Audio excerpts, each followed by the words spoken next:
Então, bom dia mais uma vez.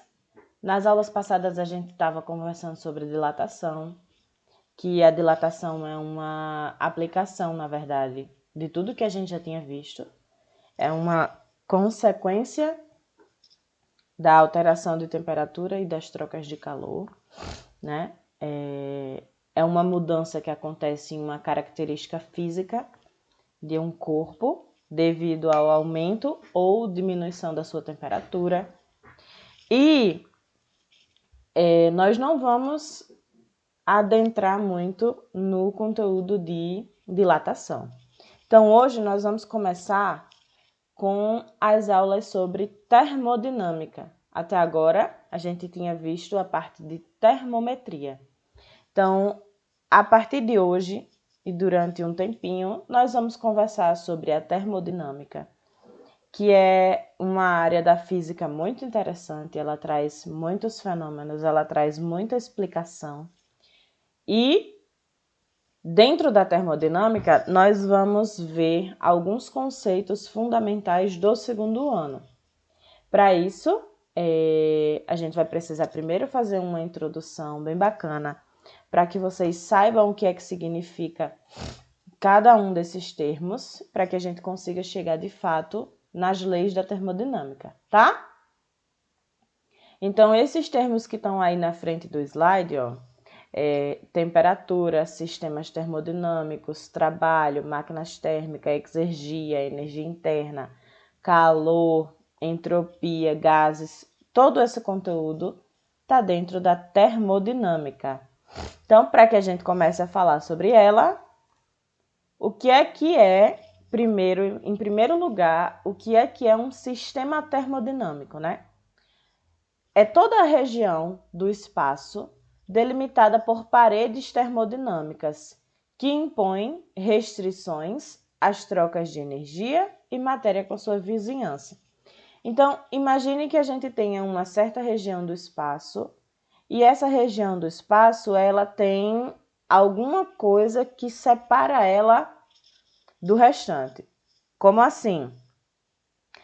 Todo mundo está em casa aí, cada um no seu quadrado, e vocês estão, por exemplo, dentro do quarto assistindo aula. O quarto de vocês está todo fechado e o nosso sistema termodinâmico vai ser o quarto de vocês. Nesse quarto, como ele está todo fechadinho, ele tem a porta e ele tem paredes que impedem, por exemplo, a troca de energia, de calor, de matéria, como assim? Se a porta estiver fechada, ninguém entra no seu quarto. Então, a quantidade de matéria não vai ser alterada. Porque se ninguém vai entrar, fica tudo do mesmo jeito que está. Agora, imagine que o quarto da gente, as paredes protegem bem direitinho do frio e do calor. Então, se o quarto permanecer fechado, não tem troca de energia. Por quê? Nem ele vai esquentar, nem ele vai esfriar. Ele não está trocando energia com ninguém. Então, um sistema termodinâmico, no nosso caso, é o nosso quarto. É uma região do espaço que tem delimitações para as trocas de calor, de energia, de matéria, qualquer tipo de troca com o meio exterior, tá? O que é que são paredes termodinâmicas? Paredes termodinâmicas são as fronteiras. No nosso exemplo, o que é que são as paredes termodinâmicas? A parede do quarto. Tudo aquilo que fecha o meu sistema termodinâmico é chamado de paredes termodinâmicas. Essas fronteiras, elas podem ser reais, mas elas também podem ser imaginárias. Ou seja, eu posso fechar um sistema termodinâmico apenas delimitando aquela região do espaço. Imagine que você e seu vizinho têm um terreno bem grande. Bem grande, bem grande, bem grande mesmo. E se fosse para construir um muro nesse terreno, tome dinheiro, porque o terreno é gigantesco. Então, o que é que vocês dois decidem fazer? Vocês dois chegam num acordo e dizem assim: olha, Giovana, meu terreno. Ai, foi mal, gente. Começou o espirro. É acordar uma hora dessa, entendeu? Acordar uma hora dessa num lugar frio, pronto, ataca a minha rinite. Mas vamos lá. Giovana vai chegar pro vizinho dela e vai dizer assim: olha, vizinho, nós vamos entrar num acordo. Até esse ponto aqui, até essa linha, é o meu terreno. Só que eu não vou construir nenhum muro, e nem você. A partir dessa linha é o seu terreno. Então, isso é uma fronteira imaginária. A fronteira tá lá, mas a gente só não tem nada concreto, entendeu? O que é que são fronteiras imaginárias também? As divisões entre os estados. Quando você sai daqui para o Rio Grande do Norte, se você for por Nova Cruz, vai ter uma parte de Nova Cruz que está dentro da Paraíba, vai ter uma parte de Nova Cruz que está dentro do Rio Grande do Norte. Não tem nenhum tipo de marcação no terreno que diga assim, a partir daqui você está no Rio Grande do Norte. Então, isso são paredes imaginárias. Na termodinâmica, nós também temos paredes imaginárias. Elas servem para delimitar o nosso sistema termodinâmico. Para frente. Sobre essas paredes, nós temos 3 tipos. Nós temos a parede que a gente chama de adiabática, que se eu fosse vocês, eu copiava essas informações, porque as questões vão vir assim. Um sistema termodinâmico com paredes adiabáticas rígidas e impermeáveis. Não vai vir a explicação do que é. Então, é interessante anotar essa parte, é uma parte importante e é uma parte muitas vezes confusa. Temos paredes adiabáticas, temos paredes rígidas ou fixas e temos paredes impermeáveis. O que é cada uma delas? A parede adiabática é quando ela restringe totalmente a troca de energia, sob forma de calor entre o sistema e a vizinhança. Como assim? Vamos imaginar que eu tenho, esse caderno aqui é a minha parede adiabática. Quem está desse lado de cá está totalmente isolado do lado de lá, tá? Se essa parede é adiabática, significa que entre esse lado e esse não vai ter troca de calor de jeito nenhum. Essa parede não permite. Todo mundo entendeu? Se desse lado tiver numa temperatura e esse lado tiver numa temperatura maior, por causa dessa parede, um não vai transferir calor para o outro. Se eu tirar a parede, aí eles dois trocam calor. Se eu colocar a parede, não tem troca de calor. O que é uma parede rígida ou fixa? Quando elas restringem totalmente a troca de energia sob forma de trabalho mecânico entre o sistema e a vizinhança. Aí a gente precisa lembrar de um conteúdo lá do primeiro ano, que era o conteúdo de trabalho. O que é isso? Trabalho é uma força que surge para movimentar um tipo de corpo. Então, para que eu consiga pegar esse telefone, eu preciso de força, porque o telefone ele tem massa. Então, para que eu consiga movimentar ele daqui da minha mão para a mesa, eu preciso exercer sobre ele um trabalho. Então, o que acontece em alguns sistemas termodinâmicos? Eu consigo empurrar e deslocar essa parede. No caso das paredes rígidas, esse deslocamento da parede não é possível. Quando chegar um exemplo, eu vou mostrar a vocês aonde eu encontro uma parede rígida e uma parede fixa. E uma parede não rígida, tá? E por último, uma parede impermeável é aquela que restringe totalmente a troca de matéria entre o sistema e a vizinhança. Imaginem uma latinha fechada de qualquer coisa, uma lata de refrigerante, por exemplo. Se essa lata de refrigerante estiver fechada, tem como eu derramar refrigerante ou aumentar a quantidade de refrigerante de dentro da lata? Não. Se não tem como eu aumentar e nem diminuir a quantidade de produto que tem dentro da lata, significa que eu tenho uma parede impermeável. Ela não permite que essa quantidade que tem dentro da lata se altere, nem para mais, nem para menos. Então, toda vida que a gente falar de troca de matéria, significa isso. Eu nem altero a quantidade de matéria que tem dentro, nem para mais, nem para menos. Beleza? Para frente. Agora a gente tem o contrário. Nós temos paredes diatérmicas, nós temos paredes móveis e nós temos paredes permeáveis. Se a adiabática não permitia a troca de calor, a diatérmica permite. Então, o que é uma parede diatérmica? É aquela que permite totalmente a troca de energia, sob a forma de calor. Então, ela vai fazer com que o corpo que está dentro do meu sistema termodinâmico troque calor com o meio ambiente, com quem está fora. O que é uma parede móvel? O nome já está dizendo. Essa parede, ela se locomove. Por exemplo, uma seringa. Eu tenho uma seringa e nessa seringa, se eu não mexer no êmbolo, todo mundo sabe o que é um êmbolo? É aquela parte da seringa que a gente aperta.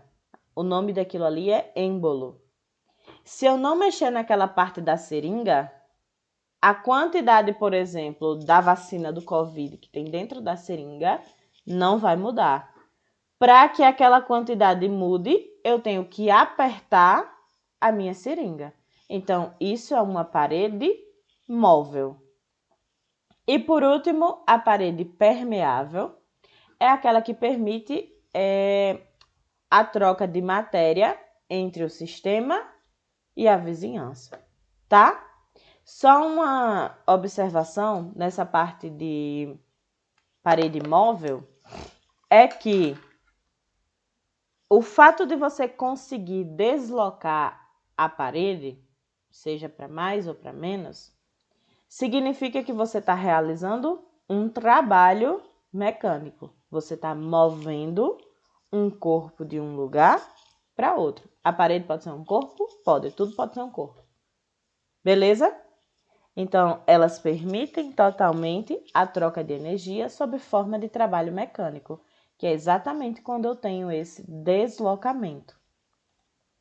Para frente, sistemas termodinâmicos, eles podem ser abertos, fechados ou isolados. Um sistema aberto é aquele cujas delimitações são paredes permeáveis. Então, são paredes que permitem essa troca de matéria. Por isso que é importante vocês saberem o que é que significa cada termo. Porque eu tenho certeza que ninguém lembra o que é permeável. Mas é uma parede que permite a troca de matéria.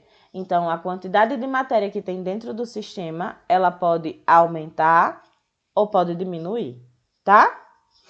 Sistema fechado é aquele cujas delimitações são paredes impermeáveis, ou seja, são paredes que não permitem de jeito nenhum essa troca de matéria.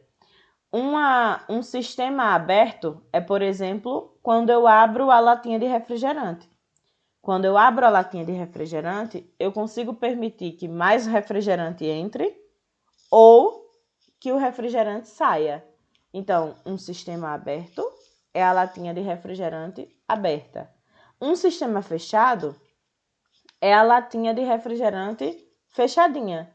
essa latinha de refrigerante fechada, ela não permite que essa quantidade que tem dentro do refrigerante mude.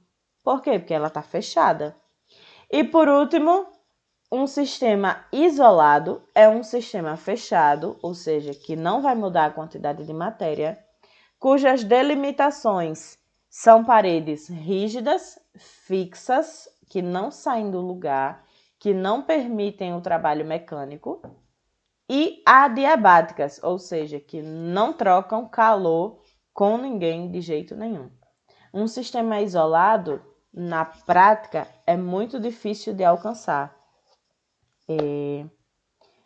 Não tem exemplos do dia a dia que se configurem como um sistema isolado.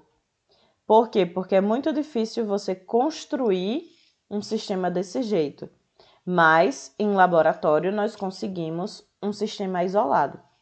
Por exemplo, a maior parte das leis da física, elas são construídas dentro de um sistema o mais isolado possível, para que a gente consiga observar o comportamento dos corpos, das substâncias, e analisar, por exemplo, as trocas de calor de maneira isolada. Se o meu sistema estiver isolado, eu consigo saber se o meu relógio e o meu braço, o quanto exatamente de calor eles estão trocando um com o outro. Quando eu tenho um sistema aberto, essa conta precisa, ela não se torna precisa. Por quê? Porque em um sistema aberto, o meu relógio vai trocar calor com o meu braço, com a temperatura do meio ambiente, ela vai influenciar? Vai influenciar se o meu braço estiver encostado em alguma coisa.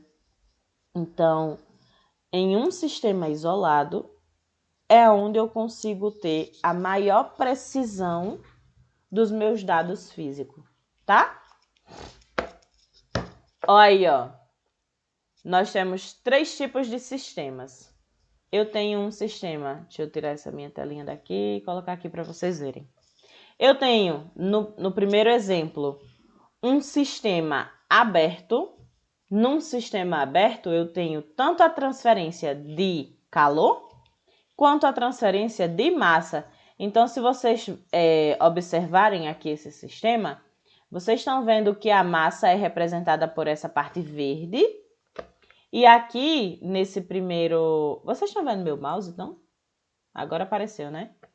Aqui, nesse primeiro desenho, eu tenho essas bolinhas verdes saindo do meu sistema termodinâmico, que é representado por esse recipiente, e eu tenho essa matéria saindo do meu recipiente. Então, aqui eu tenho uma transferência de massa. Aqui desse outro lado, eu já tenho que o meu recipiente está fechado, ele está tampado. Então, um sistema fechado, ele permite a transferência de calor, que é representada por esse Q aqui, ó, embaixo. Eu consigo transferir calor dele para o ambiente. Por exemplo, se eu pegar num copo que tem café dentro, o café, ele tá muito quente. Se eu pegar num copo desse jeito aqui como eu tô pegando, eu posso me queimar. Por quê? Porque as paredes do copo, elas permitem uma troca de calor. Então, é isso que acontece, por exemplo, nesses 2 casos. Eu tenho essa troca de calor entre quem está dentro do meu sistema e quem está fora. Nesse aqui, eu tenho transferência de calor, mas eu não tenho mais como transferir massa. Ou seja, a minha substância, ela está todinha dentro do recipiente e ela não vai alterar a sua quantidade. Por último, eu tenho esse último sistema aqui, que é o meu sistema isolado. Ele nem transfere calor e nem transfere massa. Dúvidas? Falem agora ou calem-se para sempre e morram de dúvidas. Não? Nenhuma? Deu para entender direitinho? Então, para frente. Processo termodinâmico, o que é isso? é uma mudança observada nas propriedades macroscópicas. Eita, Jesus, professora, o que é isso? Propriedades macroscópicas são, por exemplo, pressão, volume, temperatura. São as propriedades que elas estão ali mais... que a gente estuda de uma forma macro. A gente não precisa ir, por exemplo, para um aspecto microscópico para saber como ela se comporta. Então, um sistema macro é um sistema como, por exemplo, a temperatura. Eu posso estudar ele como um todo que eu vou conseguir representar, entendeu? Então, é alguma mudança observada nessas propriedades que a gente estuda como um todo de um sistema quando alguma restrição, ou seja, as paredes, elas permitem ou não que trocas aconteçam. Então, se eu tiver, por exemplo, uma parede que me permita a troca de calor, o que é que vai acontecer com a temperatura da minha substância? A minha temperatura vai mudar. Por quê? Porque na troca de calor, dependendo do tipo dela, se for uma troca de calor sensível, como a gente já viu, essa troca de calor vai aumentar ou diminuir a minha temperatura. Então, eu vou ter algum tipo de mudança e quando eu tenho essa mudança, eu tenho o que eu chamo de processo termodinâmico. Esse processo termodinâmico, vocês vão ver que ele vem geralmente representado por esses gráficos. Agora é um gráfico estranho de ver. Mais para frente é um gráfico que vocês vão precisar saber o que é que ele significa. Aqui eu tenho um gráfico de pressão, que é essa linha aqui de cima, versus volume, que é essa linha aqui que está na horizontal. E eu tenho alguns processos acontecendo aqui, ó. Essa linha aqui de cima, que está entre A e B, ela é uma isoterma. Por que isoterma? Porque aqui, ó, eu tenho o símbolo da temperatura. Aqui, ó, nessa outra linha, T2, eu tenho outra isoterma. Então, nesse gráfico, de A para B, eu sei que é isotérmica, de C para D, isotérmica. Provavelmente, de D para A seja adiabática, de B para C, adiabática. Vocês vão precisar saber disso? Sim. Isotérmica, eu não tenho troca de temperatura. Adiabática, eu não tenho troca de calor. Por isso que eu preciso que vocês aprendam esses termos, tá? Energia interna. Nós chamamos de energia interna a soma de todas as energias de um sistema. Como assim?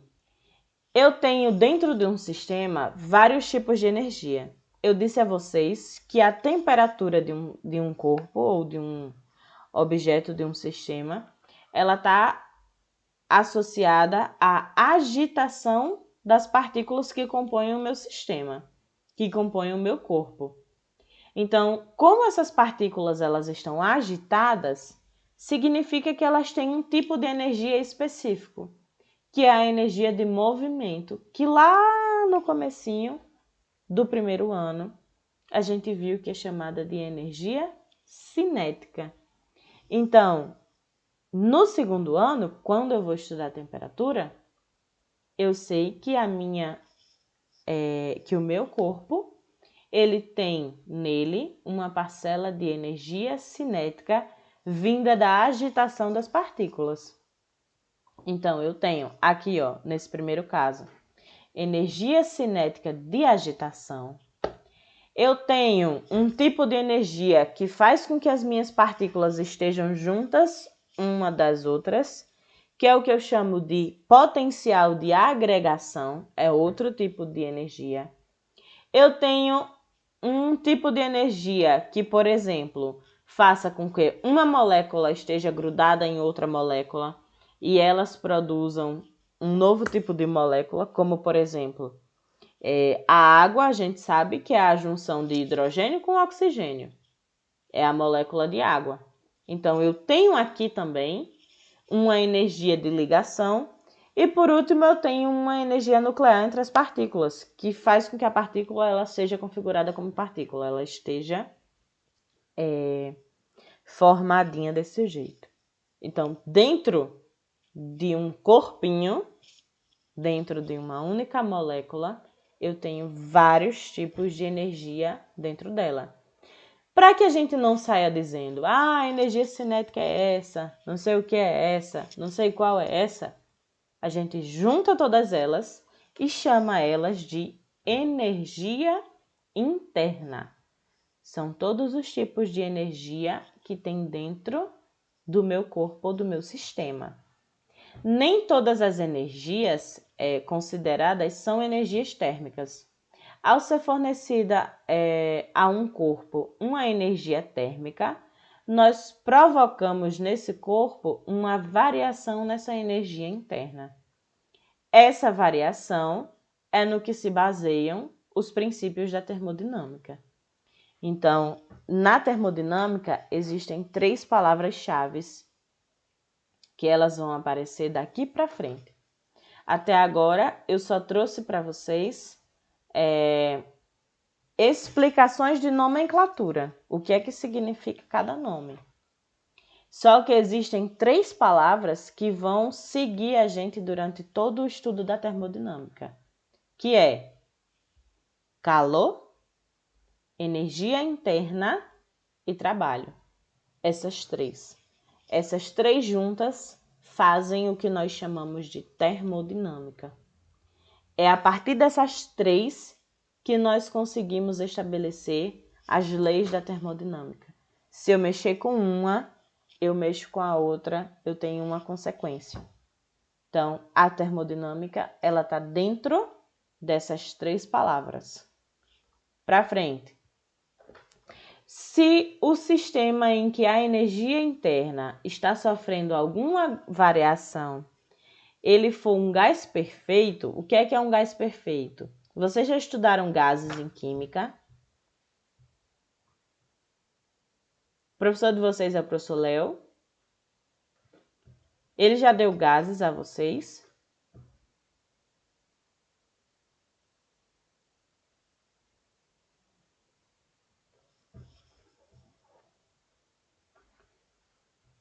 Sei, ele não começou gases ainda, né? Quando ele começa gases, vocês vão ver que existe o que...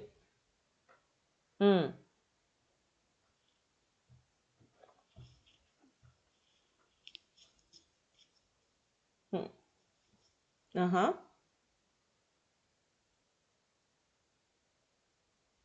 Aham. Beleza. Ó, o que é que a gente vai fazer? Um gás perfeito, eu vou falar mais ou menos o que é e depois eu trago uma explicação melhor sobre isso, como o professor Léo ainda não começou. Mas um gás perfeito é aquele que apresenta resultados o mais perto possível de um resultado 100% correto e ele obedece às condições normais de temperatura, volume e pressão. Um gás perfeito é um gás imaginário que a gente diz que ele é ideal. Ele sempre responde do jeito que a gente imagina se a gente tiver controlado essas condições de volume, temperatura e pressão. Então, o gás perfeito é o nosso modelo ideal. E eu estou na frente da explicação. Vou deixar eu aqui no cantinho. Tá? Então, se esse sistema que está sofrendo essa variação for um gás perfeito, eu consigo dizer quanto é essa minha energia interna. Eu consigo estabelecer um valor para ela. Para isso, eu preciso de uma equação. E a equação que me diz quanto é que é essa energia interna é essa que está aí no slide de vocês. Eu chamo de energia interna essa letra U. E essa energia interna é igual a 3 meios de N vezes R vezes T. N é o número de mols que compõem o gás perfeito. R é uma constante chamada de constante universal dos gases. Ela vai aparecer agora em quase tudo que a gente for ver. Essa constante é o que permite, na verdade, que a minha equação ela seja, de fato, verídica. E T é a minha temperatura absoluta. Lembrando que temperatura absoluta é dada em Kelvin. Então, o meu T é a minha temperatura absoluta. Continuando, na verdade, isso aqui eu vou deixar para falar na aula que vem. Por quê? Porque a gente já viu várias definições e como foi uma aula que foi lotada de definições, eu quero que vocês primeiro pensem sobre elas, para que quando for na aula de sexta-feira que vem, a gente consiga conversar melhor sobre isso. Tá bom? Então, a atividade de hoje da plataforma vai ser uma aula, ou vai ser uma atividade para vocês pensarem sobre esses conceitos.